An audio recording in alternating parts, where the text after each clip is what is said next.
제가 오늘 본문 말씀 다시 한번 읽어드리도록 하겠습니다. 내용을 잘 파악해 주시면 감사하겠습니다. 4장 16절로 18절까지 말씀 읽겠습니다. 그러므로 우리가 낙심하지 아니하노니 우리의 겉 사람은 낡아지나 우리의 속 사람은 날로 새로워지도다. 우리가 잠시 받는 환난에 경한 것이 지극히 크고 영원한 영광에 중한 것을 우리에게 이루게 함이니 우리가 주목하는 것은 보이는 것이 아니요 보이지 않는 것이니 보이는 것은 잠깐이요 보이지 않는 것은 영원함이라. 아멘. 고린도후서 12번째 시간을 이어가도록 하겠습니다.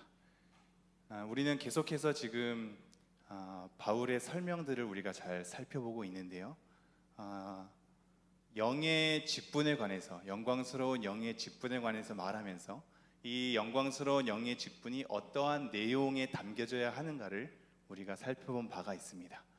그것은 하나님의 말씀을 혼잡하게 하지 않고 진리를 나타내는 것으로 우리가 삼고 있는 영의 직분의 내용을 그것으로 삼아야 한다라고 우리가 확인한 바가 있죠. 우리가 담당하는 영의 직분은 진리를 나타내므로 그러한 삶으로 우리가 내용으로 삼아야 합니다. 그리고 우리 주 예수 그리스도의 주인 되신 것과 내가 예수 그리스도의 종된 것을 전파하는 내용을 삼아야 하는 거죠. 우리가 지금 누리고 있는 하나님께서 허락한 영의 직분은 진리를 나타내는 것으로, 예수님의 주인 되심을 전파하는 것으로, 내 인생이, 그리고 우리의 인생이 예수 그리스도께 종된 것으로 내용을 삼아 우리의 직분을 감당하는 것으로 우리에게 요구를 하고 있습니다. 그리고 그러한 영의 직분에 대해서 이러한 내용을 삼는 것을 우리가 확인했는데, 이러한 고귀한 내용을 왜 우리 같은 질그릇에 담아두게 하셨는가에 대한 목적을 저번 주에 우리가 살펴보았죠. 하나님께서 왜 깨지기 쉬운, 흔하디 흔한, 볼품 없는, 자랑할 것이 없는 값싼 이 질그릇에 하나님의 귀한 보배를 담아내게 하셨을까에 대한 부분이었습니다. 그것은 하나님의 능력의 지극히 크심을 나타내려 하는 것에 먼저 우리의 질그릇에 담아낸 목적이 있다고 했죠. 우리에게 능력의 어떠함이 있는 것이 아니라, 우리에게 자랑할 어떠한 것이 있는 것이 아니라, 우리에게 내세울 어떠한 것이 있는 것이 아니라 하나님께 온전한 지극히 큰 능력이 있음을 나타내게 하기 위해서 질그릇에 담는 목적을 두었다고 했습니다. 그리고 나서 두 번째 목적이 우리의 이 썩어질 육체, 없어질 육체, 이 몸에 예수의 생명이 나타나게 하기 위해서 그런 목적으로 우리 질그릇에 담았다고 했죠. 그리고 그것은 나아가서 우리와 너희가 나중에 사망에서 다시 한번 우리를 살리셔서 하나님 앞에 서게 함으로 하나님의 그 은혜를 감사하며 찬미하게 되는 관계 속에 놓이게 하는 것을 목적으로 이 질그릇에 하나님의 보배를 담아 두었다고 우리가 확인을 했습니다. 그리고 나서 오늘 말씀 이어지는 겁니다. 함께 16절 말씀 읽어보도록 하겠습니다. 시작. 그러므로 우리가 낙심하지 아니하노니 우리의 겉 사람은 낡아지나 우리의 속 사람은 날로 새로워지도다. 그러므로 우리가 낙심하지 아니하노니로 오늘 말씀을 출발하고 있습니다. 오늘 말씀의 제목을 한번 읽어볼까요? 조금 길긴 한데요. 시작. 낙심하지 않고 현실을 딛고 나아가야 하는 이유. 우리가 낙심하지 않고 이 현실을 딛고서, 짊어지고서, 현실을 내려놓는 것이 아니라 짊어지고서, 또는 그 현실만으로 그치는 것이 아니라 딛고서 나아가야만 하는 이유를 오늘 말씀을 통해서 한번 확인해 보죠. 우리가 지금 살펴보았듯이 그러므로 라는 접속사로 시작하면서 우리가 낙심하지 않겠다고 얘기합니다. 이 낙심이란 단어는 사실상 3장 1절에서 나온 바가 있는데요, 3장 1절 한번 가볼까요? 4장 1절요. 4장 1절 한번 가볼까요? 제가 한번 읽어보도록 하겠습니다. 그러므로 우리가 이 직분을 받아 긍휼하심을 입은 대로 낙심하지 아니하고, 하나님의 긍휼 때문에 낙심해서 일어서라는 요구를 우리는 확인한 바가 있지요. 우리로부터 출발하지 않았고, 우리 됨 때문에 영의 직분을 맡기지 않았고, 하나님의 긍휼하심을 통하여서 우리에게 맡긴 바 되었고, 우리의 모든 과정까지도 하나님의 긍휼하심으로, 나중에 우리가 완성되는 것까지도 하나님의 긍휼하심으로, 이 모든 것이 하나님의 국률을 하심으로 되었기 때문에 우리의 보잘것없음, 우리의 아무것도 아님으로 낙심하지 말고 다시 한번 하나님의 국률을 바라보며 일어나라 라고 얘기한 것을 우리는 확인했습니다. 이 낙심이 동일한 단어로 지금 4장에 펼쳐지고 있는 거거든요. 우리가 낙심하지 말아야 할 이유를 첫째는 하나님의 국률에 둔 거죠. 그리고 나아가서 우리가 계속 앞에서 살펴본 내용들은 결국은 낙심하지 말아야 될 이유가 계속적으로 발견되는 것이 우리가 사방으로 우겨쌈을 당하여도 쌓이지 아니하며 답답한 일을 당하여도 낙심하지 아니하며 박해를 받아도 버림받지 아니하며 거꾸러뜨림을 당하여도 망하지 아니한다 라고 선언하는 걸 보죠. 어떻게 보면 굉장히 모순 같으나 이 역설 속에 우리가 거꾸러뜨림을 당하고 애워쌈을 당하고 억눌림을 당하고 사방으로 우겨쌈을 당해도 쌓이지 않고 낙심하지 않고 망하지 않고 버림받지 않는 것, 이 이유가 뭐라 그랬죠? 그것은 우리 죽을 몸에 이 나중에 버려질 육체에 예수의 생명이 나타나게 되는 것 때문입니다. 우리가 예수님의 생명을 나타내는 흔적으로 뒤범벅된다 그랬죠. 이것이 우리에게 삶의 고통을 가져다주고 힘겨움을 가져다주죠. 억눌림을 가져다주고 거꾸로 지는 겁니다. 너무나 힘든데 그럼에도 불구하고 망하지 않고 버림받지 않는 것은 우리가 상처로 고통을 통하여서 생겨진 이 흔적이 결국은 이 흔적이 흔적으로 남지 않고 고통의 잔재로 남지 않고 예수의 생명을 나타내는 것으로 하나님께서 다시 한번 옮기시기에 우리는 낙심하지 않아야 할 이유를 여기서 계속 찾는 거죠. 그 흐름 속에서 계속 있는 겁니다. 다시 한번 제가 16절 다시 한번 읽도록 하겠습니다.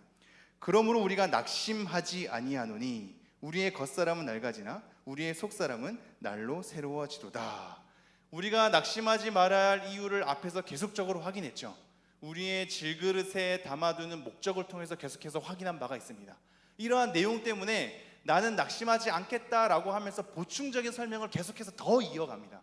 그것이 오늘 말씀의 핵심인 거거든요. 내가 낙심하지 말아야 할 이유를 앞에서 찾았지만 이것을 근간으로 더 나아가는 보충 설명을 하는 겁니다. 그 첫 번째 설명이 뭐냐면 우리의 겉사람은 낡아지나 우리의 속사람은 날로 새로워지도다 입니다. 우리의 겉사람은 어떻게 된다고요?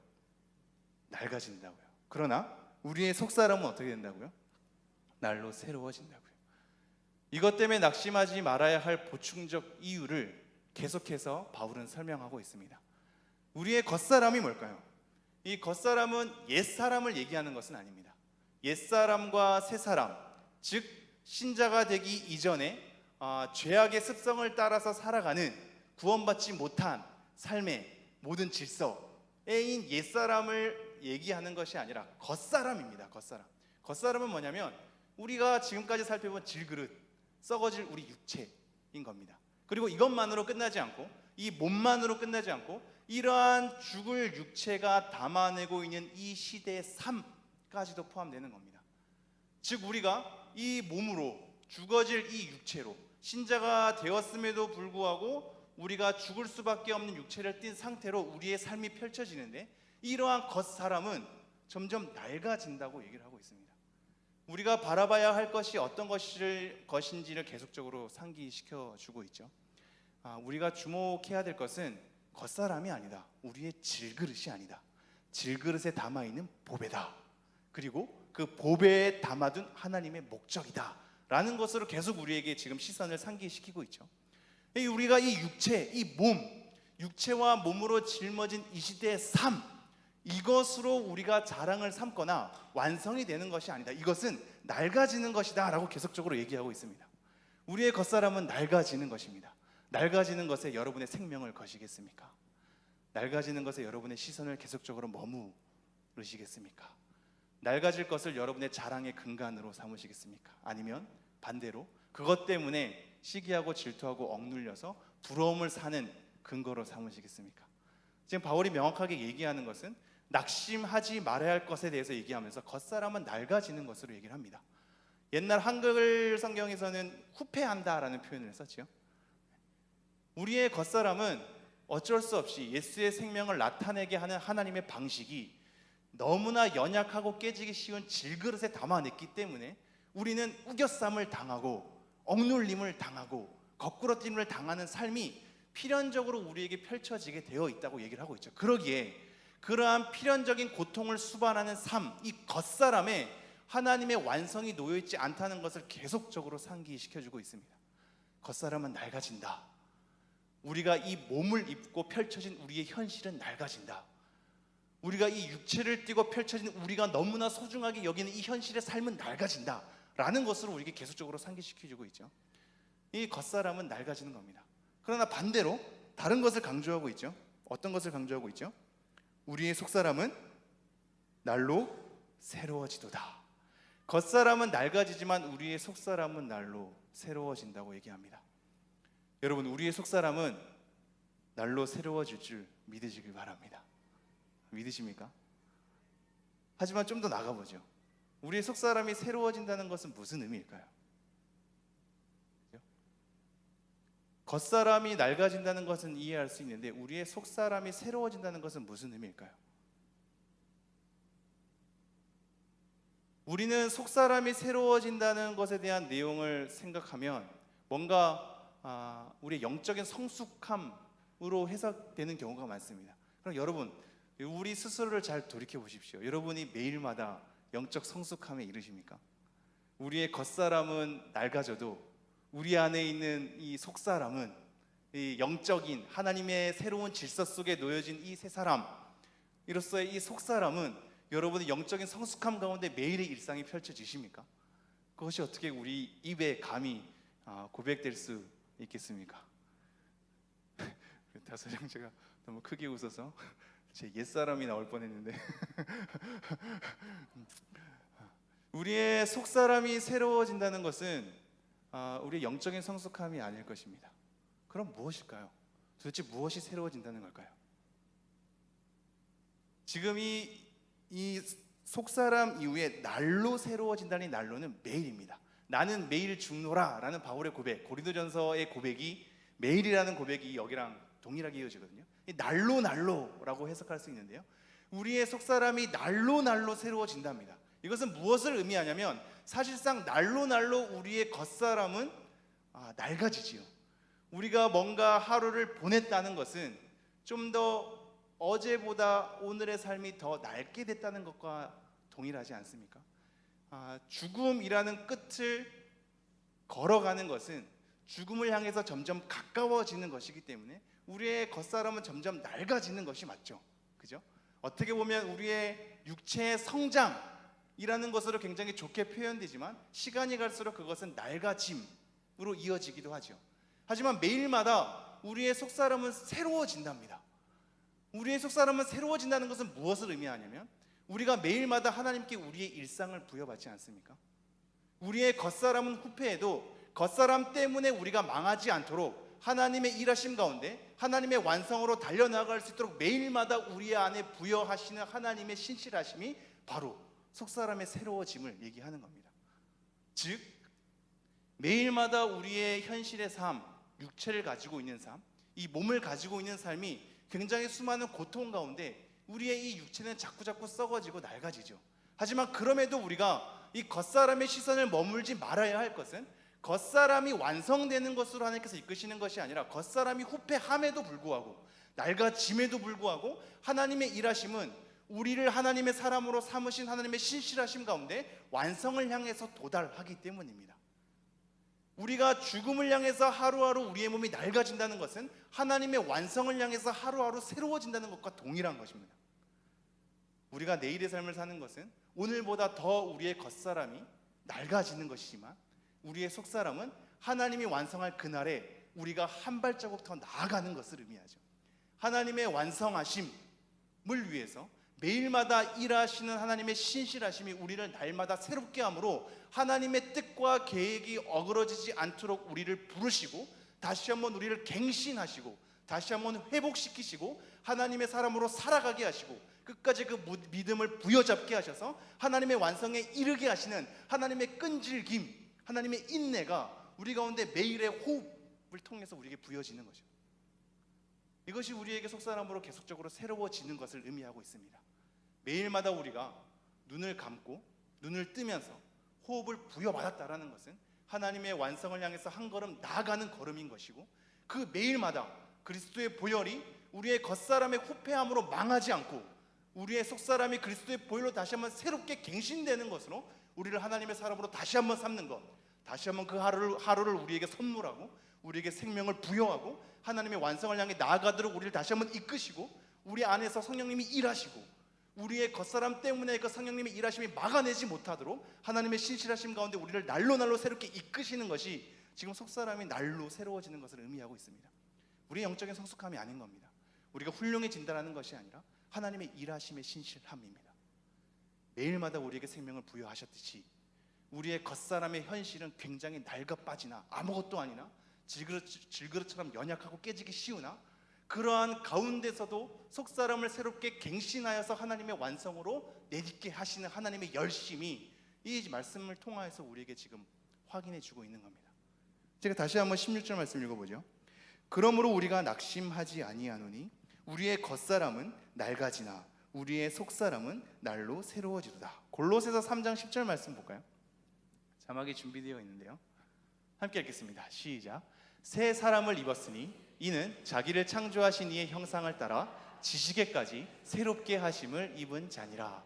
새 사람이 되었다는 것, 신자가 되었다는 것, 그리스도의 보혈을 통하여서 하나님의 자녀가 되어 옛 질서가 아닌 하나님의 올바른 질서 속에 있다라는 것, 그러한 새 사람으로 우리가 입었으니 하나님의 창조하신 하나님의 형상을 따라 우리가 지식에까지 새롭게 입은 것을 지금 골로새 3장 10절을 통해서 우리가 확인하고 있습니다.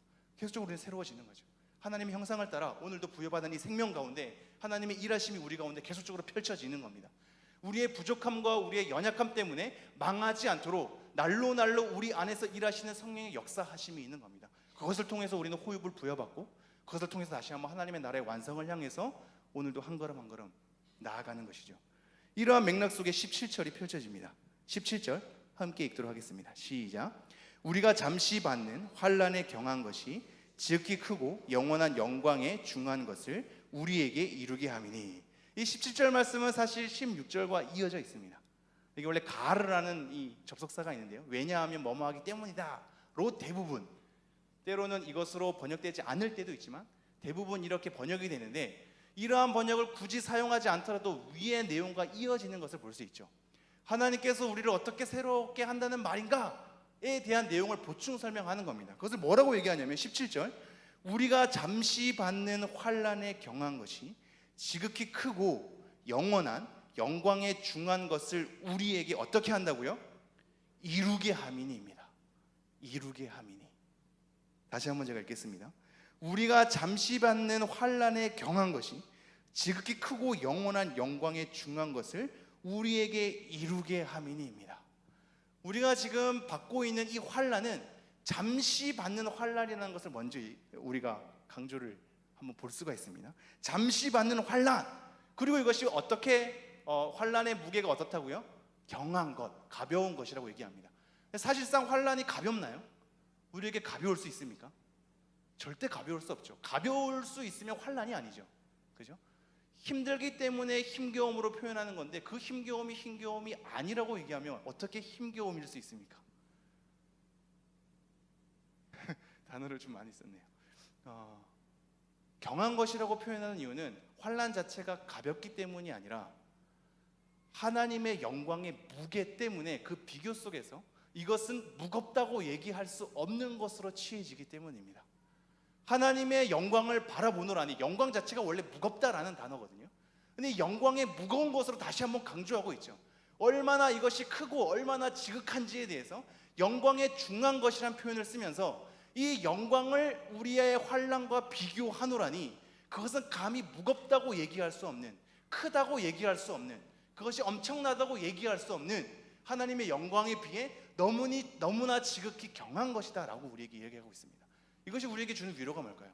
우린 너무나 힘들어 죽겠는데, 너무나 그 큰 환난 앞에서 너무나 힘겨운데, 그 힘겨움 자체가 사라지지 않는데 우리의 시선을 다시 한번 하나님 앞에서 바꾸는 것은, 너네가 힘든 것 아는데 아무리 힘들어도 하나님의 영광은 너가 엄청나게 힘들어하는 것으로 비교할 수 없는 엄청나게 크고 중요한 것으로 너희에게 선사될 것이다 라고 우리에게 얘기하고 있죠.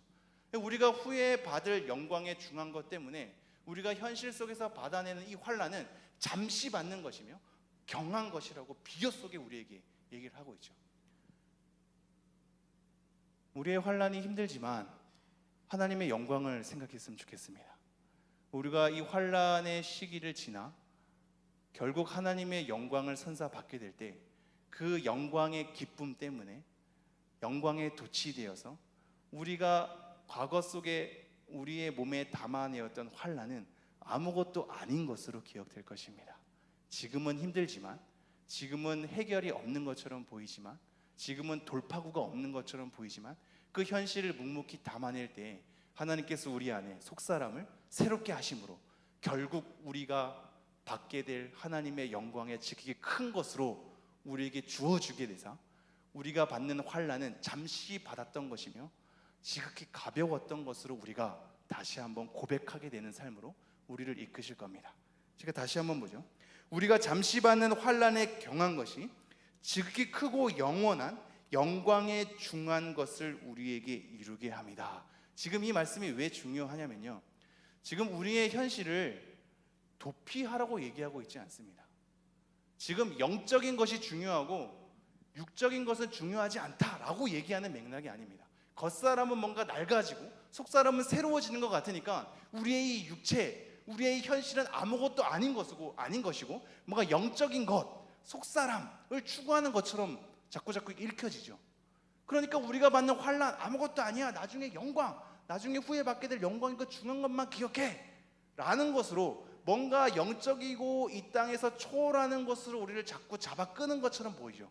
그러나 그렇지 않은 것은 우리의 지극히 잠시 받는 환난에 경한 것을 통하여 하나님의 지극히 크신 영광에 중한 것을 이루는 겁니다.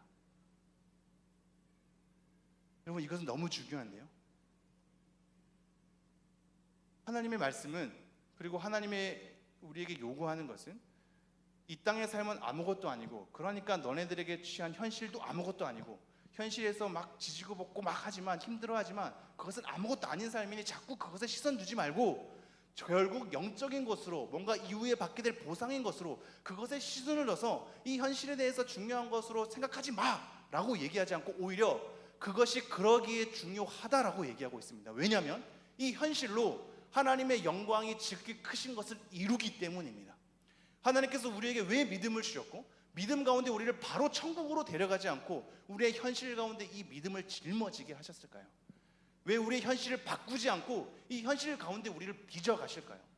왜 하나님께서 우리의 문제를 일단 해결해 주지 않고 그 문제 가운데 하나님을 의지하게 하실까요? 그 속에서 우리의 질그릇을 확인하게 하며 우리의 연약함을 확인하게 하며 변하지 않는 우리의 현실 가운데 눈물로써 하나님께 호소함을 계속적으로 펼쳐지게 할까요?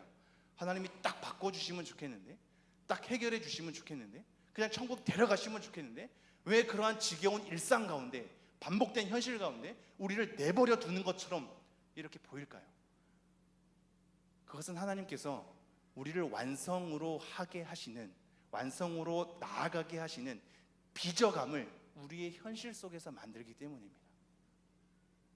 우리의 연약하고 아무것도 아니고 해결되지 않는 것 같은 이 현실 가운데 믿음을 통하여서 하나님께서 붙들어 매시고, 그 가운데 이 현실 속에서도 불구하고 하나님을 의지하게 하는 믿음의 걸음을 통하여 결국은 우리의 시선을 하나님께 둠으로 우리의 현실을 잘 담당하게 하기 위함입니다.